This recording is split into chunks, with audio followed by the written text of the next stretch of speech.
We're back with another walkthrough of my 3-word review art series. For this one, I'm going to be doing one for Wicked. The movie comes out on the 22nd. I've been working on an art piece that I'm going to be putting out on the same day, along with my 3-word review.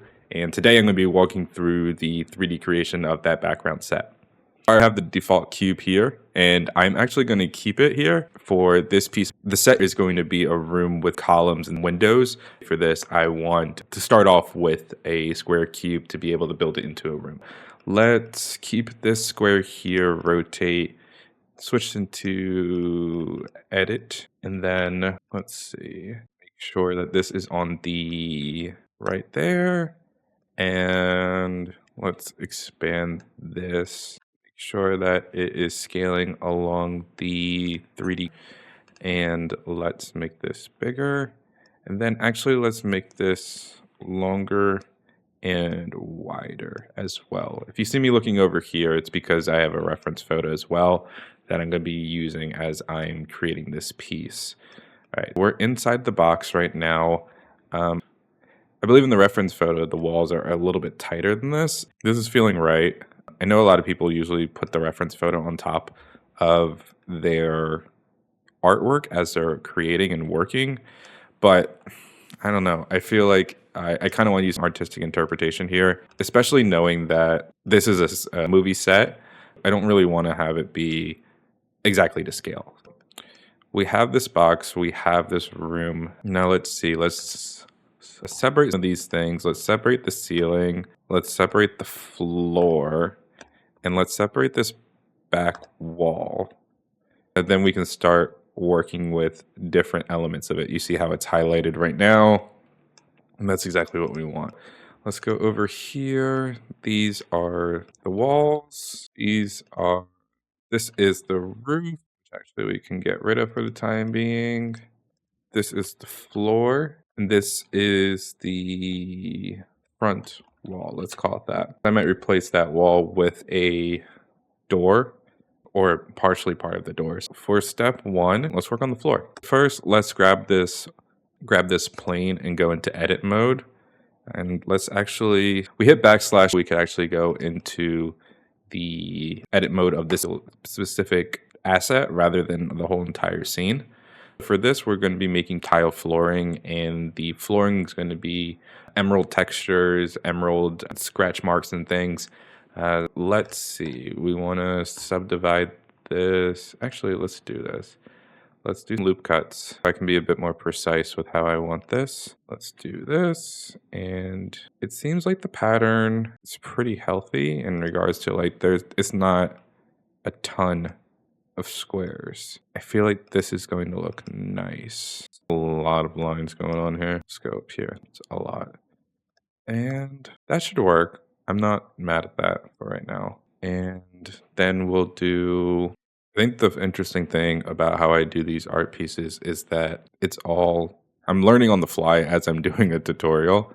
As I'm doing these things, you might see me second guess myself or take it back.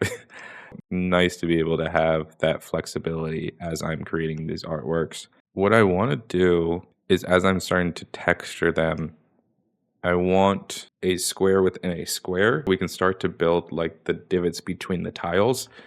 I had to take the time to remodel and build this pattern out by myself. What I did is I made this emerald floor texture that is really going to be nice and pop as we start inserting more elements to this scene. Now we have a floor, which seemed to have been a lot harder than I thought it was going to be. Next steps is to do windows for this. Let's go into object mode. From here, let's expand this out and then extrude along the outside. Let's grab all these outside edges and let's extrude them up on the Z axis. Get rid of this face because it is not needed. Cool, that looks good. Like I always say, I'm making this up as I go. I'm not too positive that what I'm going to try is going to be effective. We're just trying it and seeing if it works. Inside, Let's extrude these points out. Let's take everything, extrude it along the Z axis. Grab all these outside edges and let's expand it out. Let's expand it in. Yeah, that's right. Let's grab these 8, grab more, and then now there we go. Extrude in. That looks better. Okay. Now let's rotate this to where it's actually going to be placed, which is 90 degrees. We have the ring, which is what we're trying to achieve here. I think the next thing, let's generate an array modifier and increase that. Yeah, that's exactly what we want. 1, 2, 3, 4. Let's give it 4 rings, subdivision surface, do 2, and turn off. See what it looks like as we're modeling it. This is correct. This is exactly what we're going for here. Actually, let's do, what's 5 look like? I think that might give us too much. Let's do 4 again, and now turn this off for the time being, because what we're going to do is try to extend this up. What we need to do is these points are going to disappear, but these. All right, that is completed. Get rid of these faces, turn off subdivision surface. We don't have any confusion there. And let's take these points, see how high we can raise them before the mesh starts to break. I mean, that's working. That works. Let's bring these in. Now let's need another point on this. So let's see how I can make that happen. I'm gonna take these 2 edges on the side, and what I'm trying to do is get a new point within them, which I was able to achieve. Let's grab these 2 points and pull them up to where the other one was and have it pretty in line with what we have on the other side. Let's actually delete these vertices so we can mirror them when we need to. Let's pull this over. Seeing that it's actually a jagged edge on the side, which is pretty interesting. Let's see if I can mimic that, how they have it in the actual film. I had to build a new cube. Let me actually go into this and show you what I did. I was able to boolean the window that I created to then outline it into this. Let me get rid of these extra vertices. You can see I then arrayed it to be able to have this shape here, and it then frames perfectly into the window that we have right here. I just paired them together so that they move as I move them around, and I want them to sit roughly where the floor would be. And let's move it to the front of the room. We can match the photo, and let's do arrays. We can have multiple of them lining the room. And there's going to be 3 of them. It's a bit tighter. All right. And then we will mirror this on either side, and we will repeat the steps with the window. We'll take that 0.2, put it here, 3 of them. Actually, looks like we're gonna have to change that a little bit, but matches. There we go. Take that 0, and we will then mirror this to the floor, just like we did with the outline. Now we have a base for us to work with. This is exactly what I want. We now have it looking very much like the photo that I would like it to look. Let's shade this to auto smooth along with this as well. We get that nice shiny reflective coating. Let's take the front wall off. I know where is the front and where's the back. Okay. The next step here, after we save, the distance is created. Change this wall up a little bit. We can make sure that the light will be coming through. We'll loop cut here and loop cut there. The goal with this is to be able to have light coming through this face, delete this face, and we'll delete this face.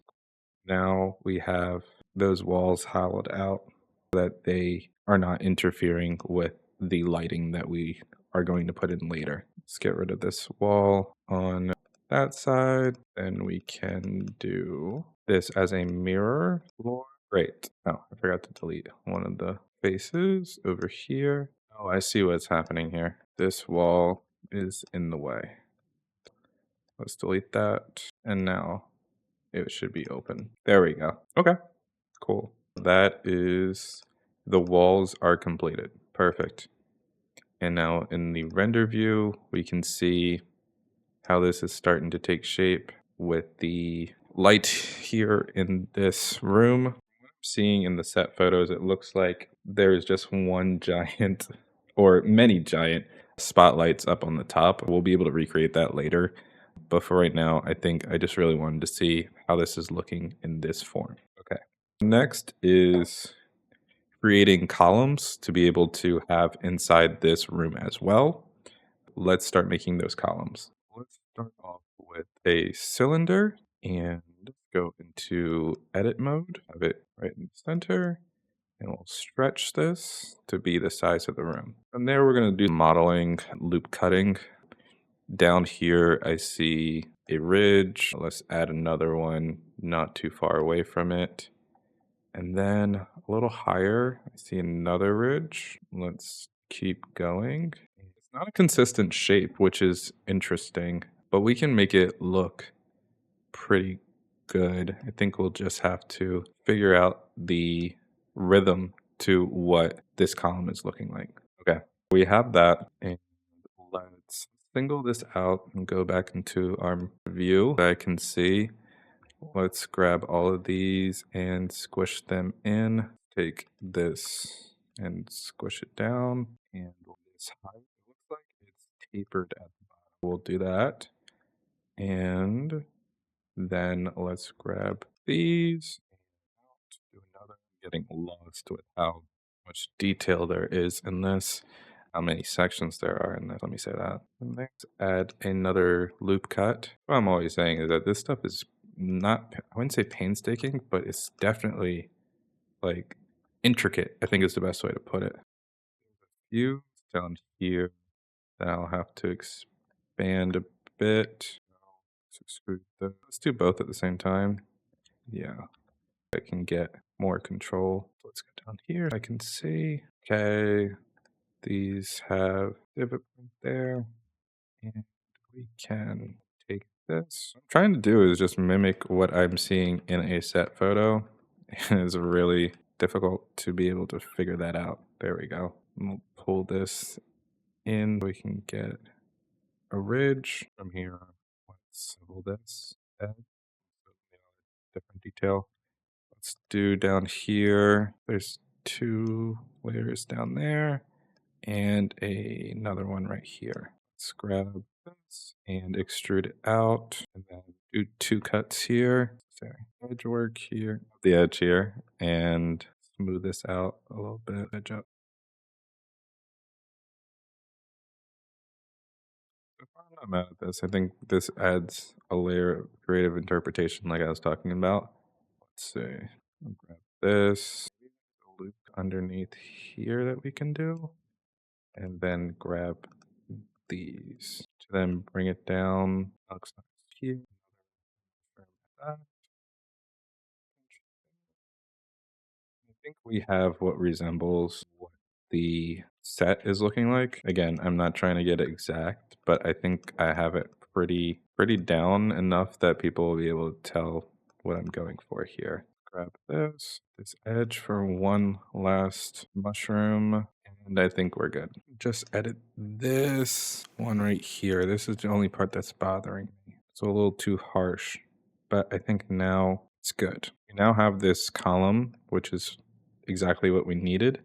Let's see, let's bring everything back into the room. And as far as where these are placed, I think they are pretty towards the center. And then do an array modifier, turn that off. It can't really tell if they are what they're aligning with based from the set photo. So I'm gonna do my best guess to, I would guess that they are in between all of these pillars. Push them back a little bit. It'll do a mirror. again, we can have things looking pretty neat and orderly. What I'm going to do now, I can be able to see the room as it needs to be seen. Going to separate this wall and turn it off. I can get the camera to where I need it to be. Then I can start building from there rather than what I have been doing, which is kind of figuring it out as I go. All right, that's the camera. We want this to be 35 millimeter, and we'll move this back up.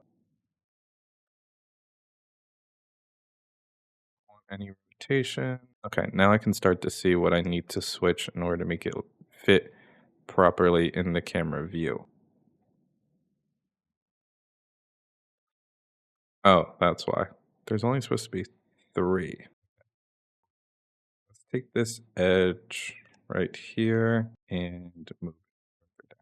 And then we'll take the floor, do the same here. Now we can start to see how the room is supposed to look. So those are the columns. I believe the next step would be adding in the front wall. Let's turn that front wall back on and zoom into it. Since we moved things, we'll have to move this as well. That it's in its proper place. Main door. Can't really tell details on this. I'm going to do my best to guess. Let's tab out of that. And in here, we'll do so that we can have we'll do loop cut so that we can have textures later on. I want to create a little bit of texture in the lines on the wall.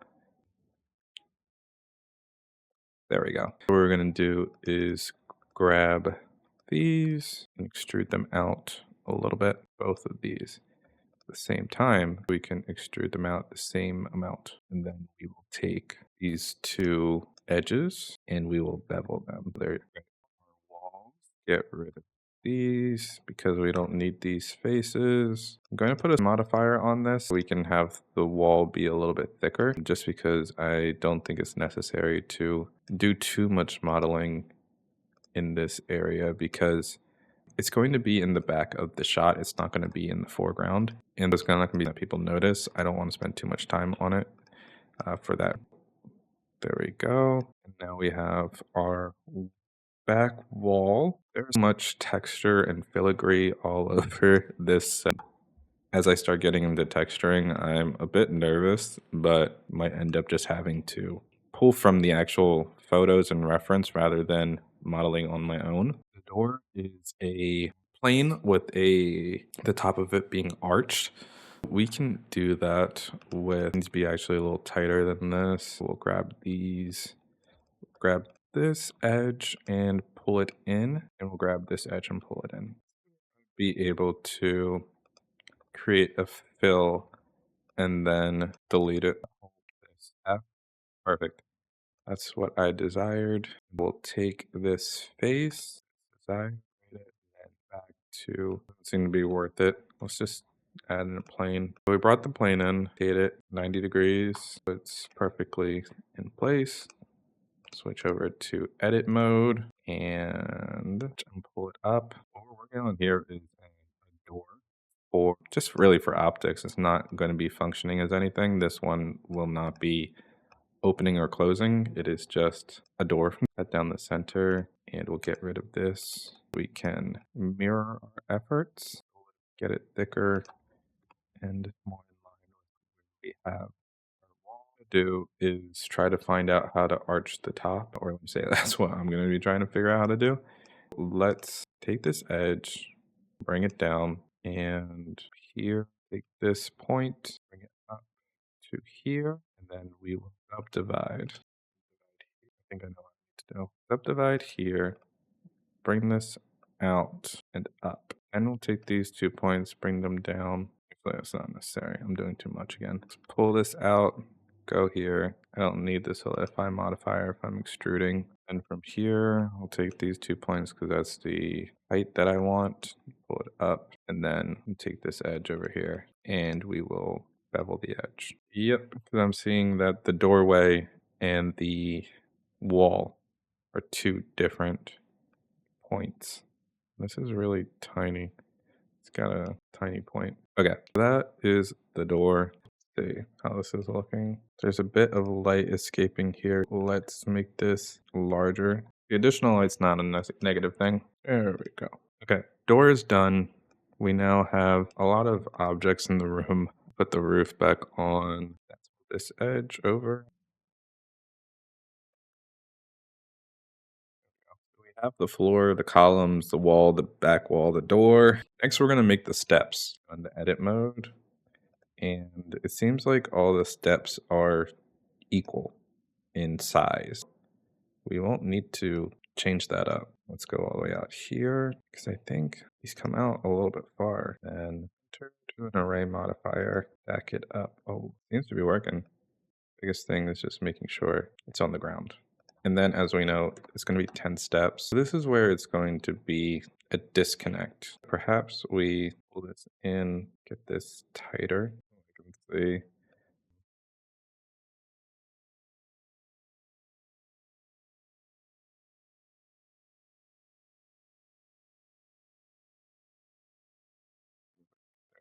Then the next step is trying to figure out how wide these need to be and here. This goes out wider than these. And then it cuts in. How do we get this looking a little bit better? Not mad at it. But if we take our camera up higher, it's starting to look like it actually. And for these, it's actually 4. We know now where we need to cut. Okay. Let's do cylinder right here. Get pretty big that we can cut into the stairs. Cool. I think I know what I'm going to do. We'll take this in and we'll make this basically a banister. Go here and we'll grab the top one as well and get it to the level that we desire. By angling this way, now I can start being a little bit more in control of how that banister looks and how it slopes. See here, enjoying trying to figure out how to make this work. Okay, let's get rid of all these. Get rid of those. Just really need the banister. Not trying to be picky right now.